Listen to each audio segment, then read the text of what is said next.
أعوذ بالله من الشيطان الرجيم بسم الله الرحمن الرحيم ربي اشرح لي صدري ويسر لي أمري واحلل عقدة من لساني يفقهوا قولي.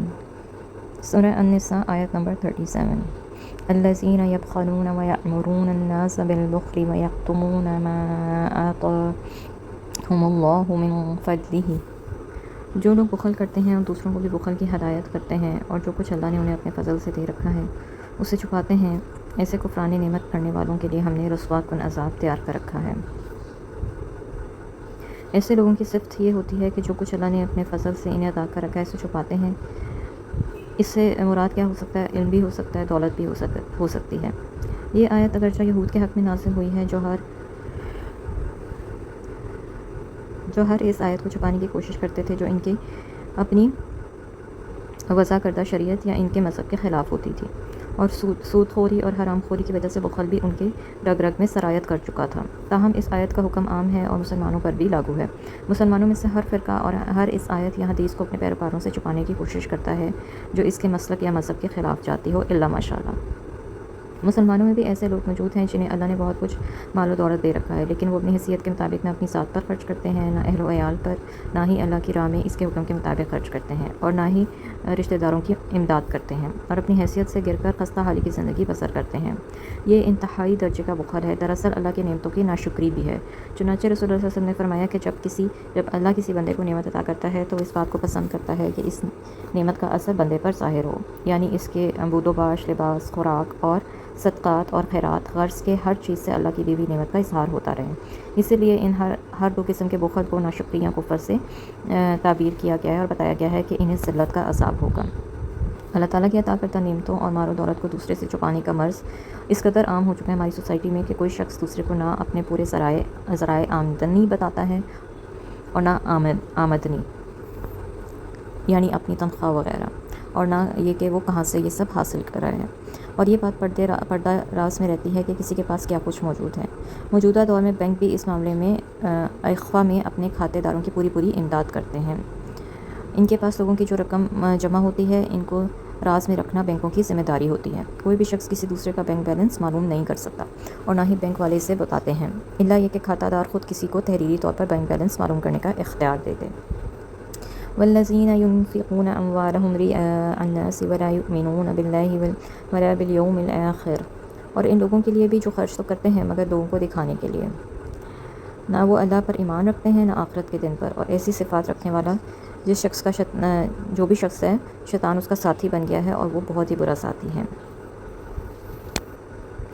اگر پچھلی آیت سے اس کو جوڑا جائے تو اس کا معنی یہ ہوگا کہ ان متکبر اور بڑائی مارنے والوں کی دوسری صفت یہ ہے کہ اگر وہ خرچ کرتے بھی ہیں تو محض لوگوں کو دکھاوے کے لیے کرتے ہیں، اللہ کی رضامندی کے لیے کرنا پڑے تو بخل کرتے ہیں، اور اسے الگ بھی سمجھا جا سکتا ہے۔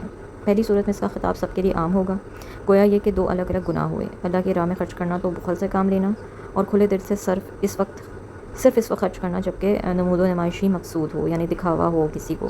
اور ان دونوں گناہوں کا سبب یہ ہے کہ ایسے لوگوں کا یا تو اللہ پر اور آخرت پر ایمان ہی نہیں ہوتا، اور اگر ہوتا بھی ہے تو بہت کمزور ہوتا ہے۔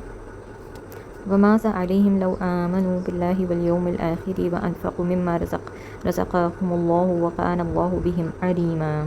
اور ان کا کیا بگڑتا اگر وہ اللہ اور آخرت کے دن پر ایمان لے آتے۔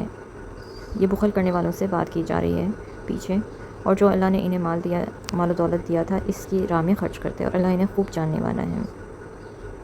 یعنی اللہ اور آخرت پر ایمان لاتے ہوئے اللہ ہی کے دیے ہوئے مال میں سے اس کی راہ میں خرچ کرتے تو ان کا نقصان نہیں بلکہ فائدہ ہی تھا، کیونکہ اس میں اللہ تعالیٰ کے احسان شناسی بھی ہے اور آخرت میں اجر بھی۔ نقصان تو اس صورت میں ہے کہ مال بھی ہاتھ سے نکل گیا اور اس کا کچھ ثواب ملنا تو درکنار الٹا عذاب ہوگا، اور ریاکاری کا یہی انجام ہے۔